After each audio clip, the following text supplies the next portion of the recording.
Shalom. Assalamualaikum warahmatullahi wabarakatuh. Om Swastiastu, Namo Buddhaya, salam kebajikan. Selamat siang. Yang saya hormati Pak Dirkrim Om, rekan-rekan penyidik, dan tentunya rekan-rekan pers yang hadir pada siang hari ini.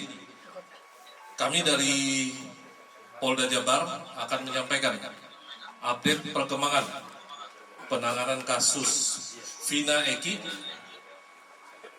yang telah diputus oleh pengadilan terhadap 8 tersangka lainnya. Dan saat ini kita sama-sama menyaksikan bahwa di sebelah saya telah berhasil diungkap 1 tersangka lainnya. Untuk itu saya akan sampaikan rilis pada hari ini, yaitu pengungkapan kasus dugaan tindak pidana turut serta melakukan pembunuhan berencana dan turut serta melakukan perbuatan kekerasan, memaksa anak melakukan persetubuhan dengannya, sebagaimana dimaksud dalam pasal 340 KUH Pidana, junto pasal 55 ayat 1 ke 1 KUH Pidana, dan pasal 81 ayat 1 Undang-Undang RI nomor 35 tahun 2014 tentang perubahan tentang perubahan atas Undang-Undang RI nomor 23 tahun 2002 tentang pelindungan anak, junto pasal 55 ayat 1 ke 1 KUH Pidana. Dasarnya yaitu yang pertama, putusan Hadi Saputra dan kawan-kawan nomor 4 garis miring PIT.B garis miring 2017 PN Cirebon tanggal 19 Mei 2017. 2. Putusan Rivaldi Aditya Wardana dan kawan-kawan nomor 3 garis miring PIT garis miring .B garis miring 2017 garis miring PN Cirebon tanggal 19 Mei 2017. Ketiga, putusan Sakatata nomor 16 garis miring PIT.sus garis datar anak garis miring 2016 garis miring PN Cirebon tanggal 7 Oktober 2016. Yang keempat, adanya laporan polisi nomor LP 953 garis miring D garis miring Romawi 8 garis miring 2016 Jabar garis miring Cirebon Kota tanggal 31 Agustus 2016 atas nama pelapor Rudiana. TKP-nya pada hari Sabtu tanggal 27 Agustus 2016 di lokasi lahan kosong di belakang bangunan showroom mobil Jalan Perjuangan Majasem, Kampung Situ Gangga, Kelurahan Karya Mulya, Kecamatan Kesambi, Kota Cirebon. Sebagai pelapor adalah Rudiana.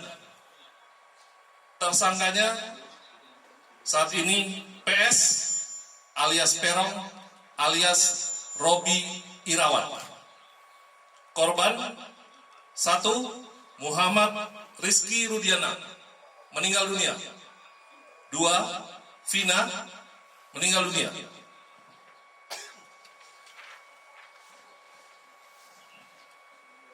Peran tersangka PS alias Perong alias Robi Irawan berdasarkan putusan pengadilan nomor 4 PIT.D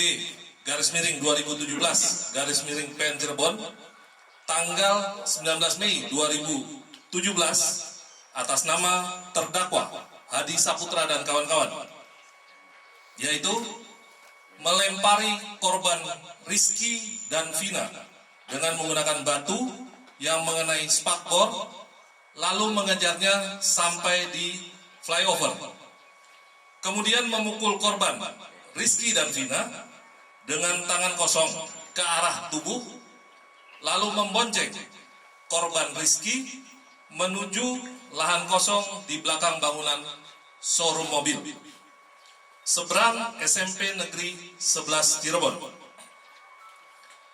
Bersama dengan Rivaldi, selanjutnya memukul dan menyabetkan samurai pendek berbentuk pipa ke korban Rizky dan memukul korban Vina dengan menggunakan tangan kosong mengenai hidung sampai mengeluarkan darah di TKP, lalu mengangkat korban Vina ke dekat korban Rizky, kemudian mencium dan memegang payudara anak Vina di TKP, yang selanjutnya membawa korban Vina ke flyover dan meninggalkannya. Peran Peggy, peran PS alias Perong alias Robi Irawan berdasarkan keterangan dari saksi pada tanggal 20 Mei 2024, kemudian 22 Mei 2024, dan 25 Mei 2024, yaitu menyuruh dan mengejar korban Rizky dan korban Vina dengan menggunakan sepeda motor Honda Beat warna orange. Selanjutnya memukul korban Rizky dan korban Vina menggunakan balok kayu. Kemudian membonceng korban Rizky dan korban Vina menuju TKP bersama dengan saksi. Memukul korban Rizky menggunakan balok kayu, lalu memperkosa korban Vina dan membunuh korban Vina dengan cara dipukul menggunakan balok kayu. Kemudian membawa korban Rizky dan korban Vina menuju flyover. Peran PS alias Perong alias Robi Irawan berdasarkan keterangan saksi pada tanggal 22 Mei 2024 dan 24 Mei 2024. Saksi bekerja di sekitar TKP selama 5 tahun, dan saksi mengenal wajah orang-orang yang biasa nongkrong di depan SMP Negeri 11 Cirebon, namun tidak tahu namanya.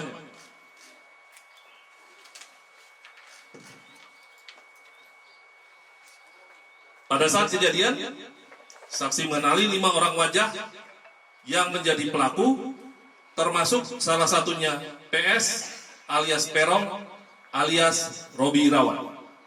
Saksi mengenali 5 motor yang menjadi barang bukti dan mengenali 1 motor smash warna pink yang dikendarai oleh tersangka PS.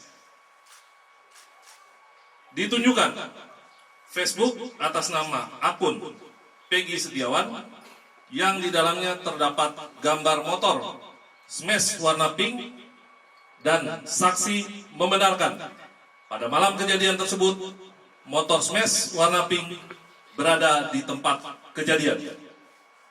Saksi melihat PS alias Perong alias Robi Irawan melempari dan mengejar kedua korban yang sedang mengendarai sepeda motor Yamaha Seon warna hijau kuning.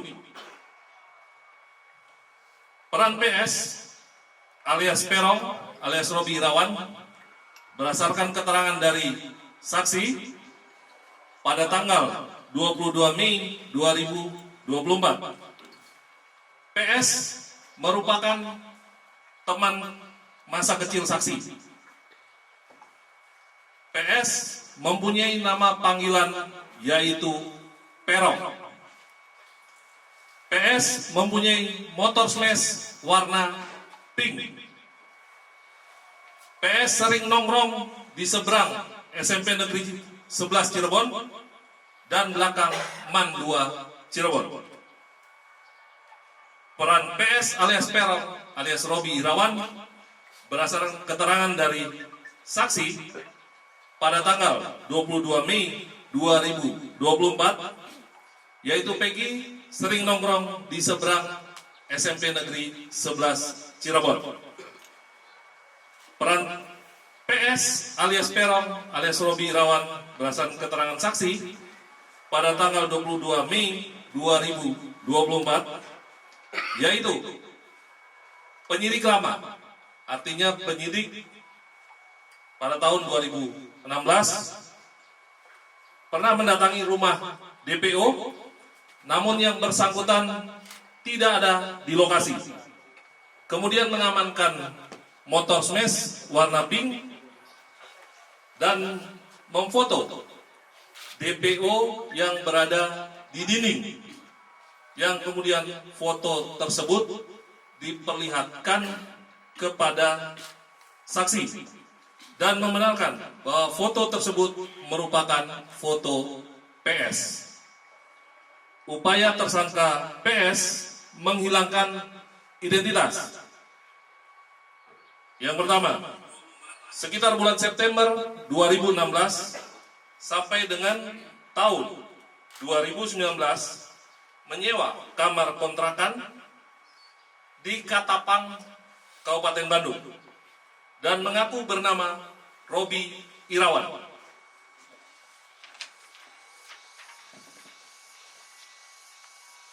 Dikenalkan oleh A. Saprudi kepada Tuti Jubaida adalah sebagai keponakannya yang bernama Robi. A. Saprudin ini adalah ayah kandung dari PS. Memiliki 2 akun Facebook atas nama Peggy Setiawan dan Robi Irawan. Barang bukti. Selain barang bukti yang sudah ada di dalam putusan pengadilan, ditemukan barang bukti baru hasil penggeledahan di rumah orang tua tersangka PS alias Perong alias Robi Irawan, yaitu 2 lembar STNK kendaraan roda 2 dengan nomor polisi B3408 TFV dan B6247 PIK beserta 2 kunci kendaraan roda 2, 1 lembar asli surat kelahiran atas nama Peggy Setiawan, 2 buku rapot asli SD dan SMP atas nama Peggy Setiawan, 2 lembar ijazah asli SD dan SMP atas nama Peggy Setiawan, 2 lembar fotokopi kartu keluarga nomor 3209 14 04 05 09 0062, 1 lembar fotokopi biodata pendudukan atas nama Kartini, 2 lembar ijazah dan hasil ujian nasional SMP atas nama Peggy Setiawan, 1 lembar fotokopi surat keterangan pembuatan KTP atas nama Peggy Setiawan, 1 lembar surat pemberitahuan SMP atas nama Peggy Setiawan, 4 lembar foto Peggy, 1 lembar kartu Indonesia Pintar atas nama Peggy Setiawan, 1 lembar fotokopi KTP atas nama Luciana, 1 lembar fotokopi kartu ujian atas nama Peggy Setiawan, 2 buah dus box handphone Infinix, dan Samsung Galaxy A05. Barang bukti dari PS alias Peron alias Robi Irawan yaitu 1 unit handphone merek Samsung warna hitam milik PS alias Peron alias Robi Irawan.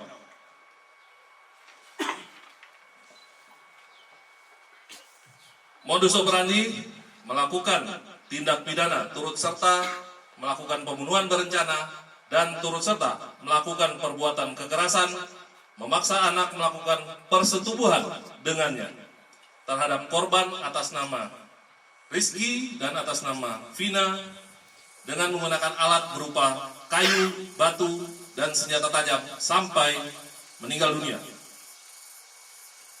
Undang-undang dan pasal yang dilanggar, pasal 340 KUH Pidana, junto pasal 55 ayat 1 ke 1 KUH Pidana, dan pasal 81 ayat 1 Undang-Undang RI nomor 35 tahun 2014 tentang perubahan atas Undang-Undang RI nomor 23 tahun 2002 tentang perlindungan anak, junto pasal 55 ayat 1 ke 1 KUH Pidana dengan ancaman pidana mati, seumur hidup, dan paling lama 20 tahun.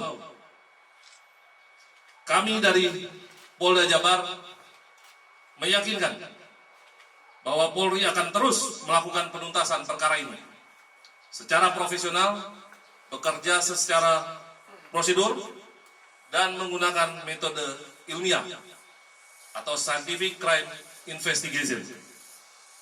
Apabila masyarakat mendapat informasi terkait masih adanya tersangka lain dalam perkara pembunuhan Vina Eki atau Vina Rizky, dapat menginformasikan kepada penyidik di Treskrimum Polda Jabar dengan disertai bukti-bukti. Demikian mungkin yang dapat saya sampaikan. Selanjutnya saya persilakan kalau masih ada pertanyaan. Elsita Pak. Pak, Elsita Pak. Ya. Kenapa waktu itu TV One dulu ya. Setelah itu Elsita. Silakan mungkin dari Treskrimum bisa menjawab. Cek. Izin Pak Duhan dari TV One, sebetulnya dapat dijelaskan apa kendala dari pihak kepolisian untuk menemukan Peggy Setiawan, mengingat kasusnya 8 tahun yang lalu dan baru dapat ditemukan saat ini, dan lalu seperti apa update untuk pengejaran kedua DPO lainnya Pak? Terima kasih. Terima kasih pertanyaan dari TV One. Terkait mungkin pertanyaan pertama nih pertanyaan paling banyak kami terima. Kenapa kok lama? Yang pertama bahwa pasca kejadian PS ini kemudian meninggalkan kampung halamannya, dia pergi ke Katapang sebagaimana tadi dijelaskan oleh Pak Kabid Humas. Di sana dia tinggal satu kos bersama ayah kandung dan ibu tirinya. Namun PS tidak mengenalkan diri sebagai anak kandung daripada ayahnya. Di sana dia mengaku sebagai keponakan, demikian juga bapaknya mengenalkan kepada pemilik kos bahwa PS adalah keponakannya. Hal ini dikuatkan dengan keterangan pemilik kos yang sudah kita minta keterangan. Demikian juga nama sudah diganti, bukan lagi PS tetapi menggunakan nama Robi. Yang kedua, kenapa kita sulit untuk menemukan ini, bahwa tidak ada satupun pelaku lain yang berani menerangkan bahwa PS itu ini orangnya. Padahal mereka tinggal di satu lingkungan, bahkan ada teman sekolah ataupun teman bermain. Jadi kenapa kesulitan kita selama ini seperti itu? Karena memang saksi yang berani menerangkan itu belum ada. Akhirnya kita ajak bicara para tersangka yang sudah vonis dari hati ke hati, mereka menerangkan bahwa PS adalah ini orangnya, sehingga kami bermudah untuk melakukan pelacakan. Itu kira-kira dulu. Mengapa para tersangka lainnya tidak berani menjelaskan kepada si penyidik mengenai Ya, itu bukan ada alasan lain dari para tersangka ya, apakah memang dia melindungi ataupun PS ini sejauh mana sepak terjangnya di kalangan mereka, ada yang bilang takut dan sebagainya. Jadi ketakutan dari mereka saja, tidak berani menerangkan PS ini orangnya. Hingga itu mempersulit kita untuk melakukan pelacakan. Nah, menurut keterangan dari kepala lingkungan atau RT di tempat tinggal di mana PS berada juga manakala PS ini pulang ke rumah juga sering menggunakan masker sehingga berusaha mengelabui lingkungan. Nah, dia kemarin pergi dari Cirebon sekitar tanggal 15-an ke Bandung menggunakan masker juga sama menurut keterangan dari kepala yang ada di Cirebon. Ya, Elsinta dulu. Nanti coba Elsinta. Saya Pak dari Elsinta. Waktu penyidikan di awal, waktu proses persidangan terus penyidikan, kenapa para tersangka ini ataupun terduga ini mencabut keterangannya? Itu yang satu. Ya. Kedua, waktu ya. Oke. Nah, kenapa para tersangka ini mencabut keterangannya? Ini memang ada instruksi dari kuasa hukum. Jadi semua tersangka diperintahkan untuk mencabut keterangan. Bahkan di persidangan terungkap bahwasannya kuasa hukum mendatangi salah satu saksi, ini terungkap di persidangan, untuk mengarang cerita terkait dengan alibi para tersangka pada saat itu. Jadi tersangka ini diminta untuk mengarang cerita bahwasannya mereka ini pada saat kejadian itu tidur di rumah Pak RT.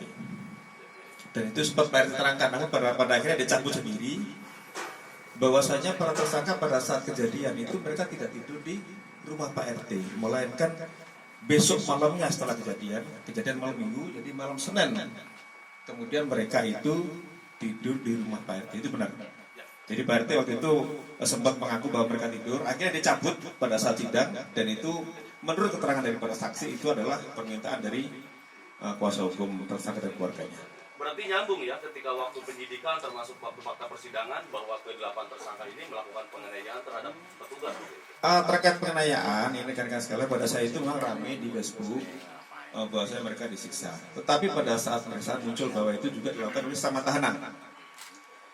Dan kemudian pada saat itu telah dilakukan proses terhadap anggota yang jaga tahanan maupun penyidik, itu 15 orang sudah diproses terkait dengan kelalaian mereka dalam menjaga tahanan. Jadi ada upaya dari tahanan lain, mereka disiksa juga sampai penggep-penggep itu yang mana waktu itu muncul di Facebook kemudian rame, itulah yang kemudian menjadikan kasus ini tarik ke Polda Jabar. Jadi sesama tahanan mereka saling pukul sehingga mereka lebam-lebam, dan terhadap anggota 15 orang sudah dikenakan tindakan disiplin. Berarti membahayakan juga ya. Ya. Ya.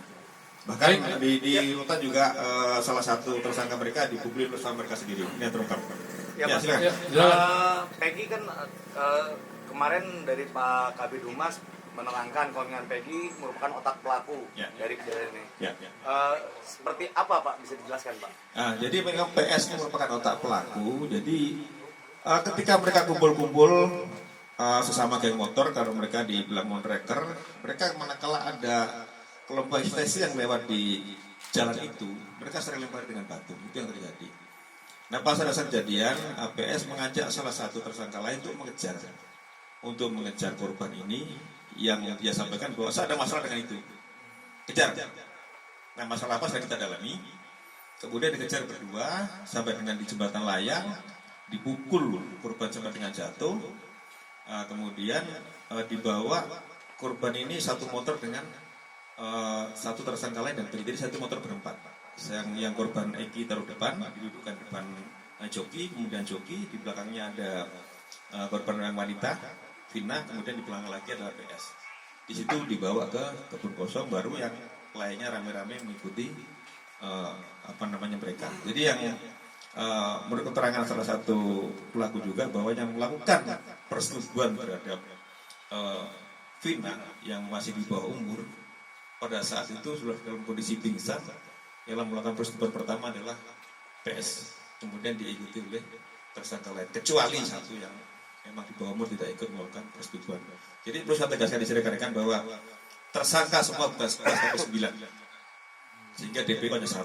Untuk itulah kami selama ini meyakinkan bahwa 5 keterangan berbeda dari tersangka itu ada yang menerangkan 3, ada lagi yang menerangkan 3 dengan nama berbeda. Ada yang menerangkan 5, ada yang menerangkan 1. Setelah kami melakukan penyidikan lebih mendalam, ternyata 2 nama yang disebutkan selama ini itu hanya asal sebut.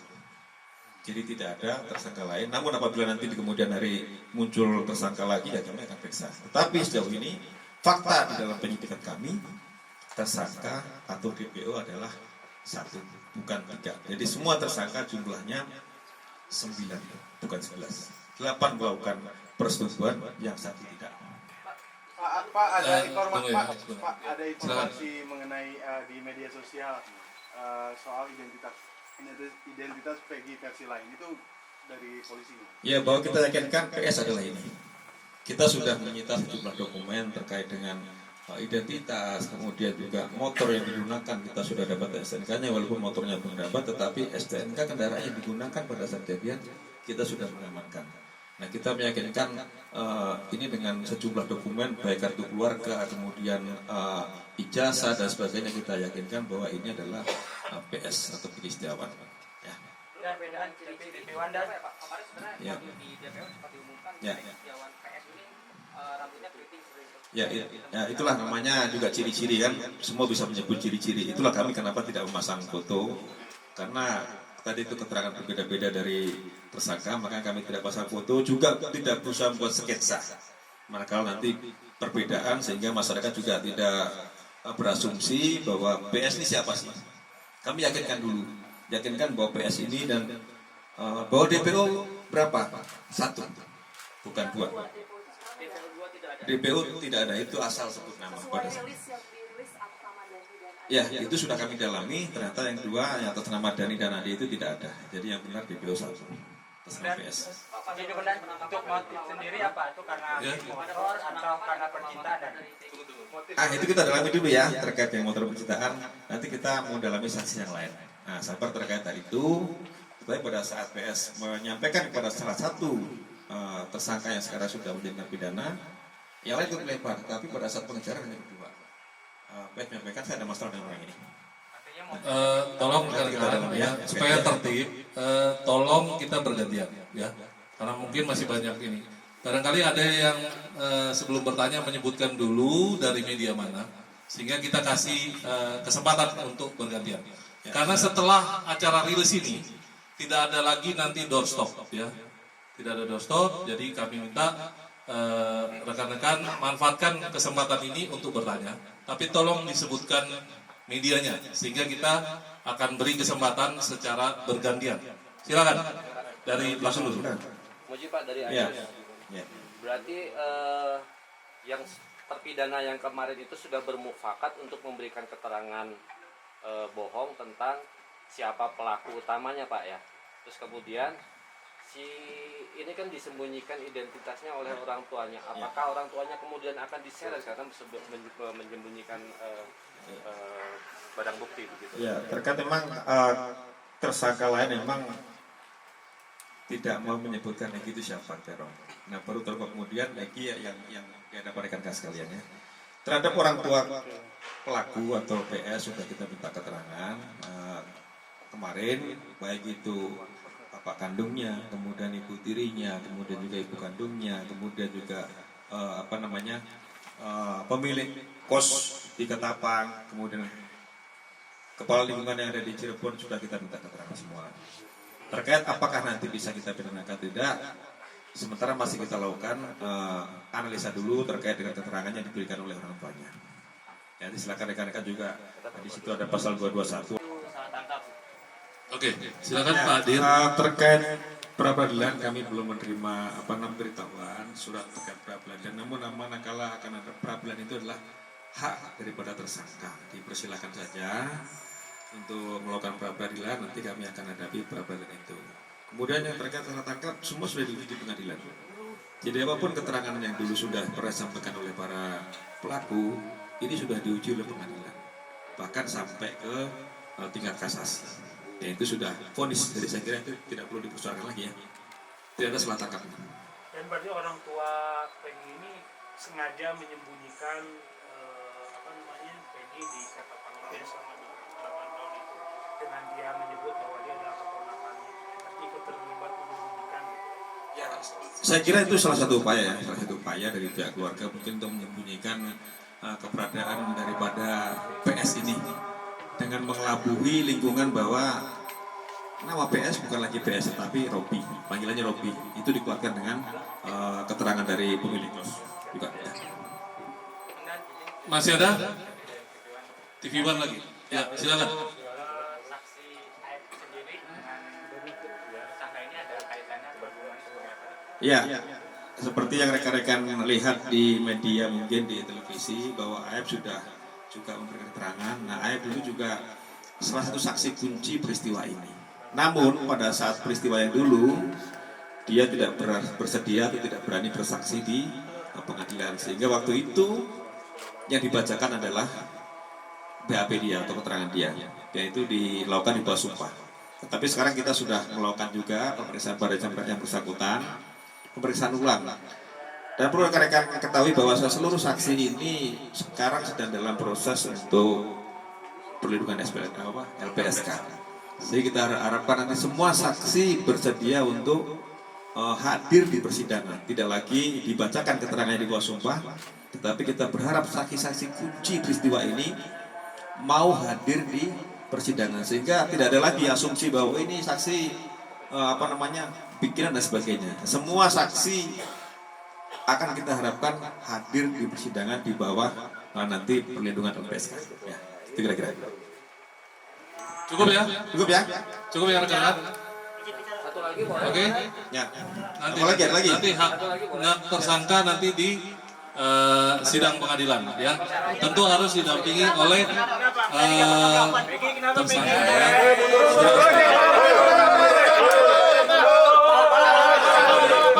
Tunggu. Agar tertib, tunggu sabar ya. Kami persilakan. Jadi nanti kita akan mendengarkan keterangan. Duhan, mic-nya Duhan. Ya. Sudah. Rekan-rekan, tolong tertib. Nanti kita sama-sama mendengar.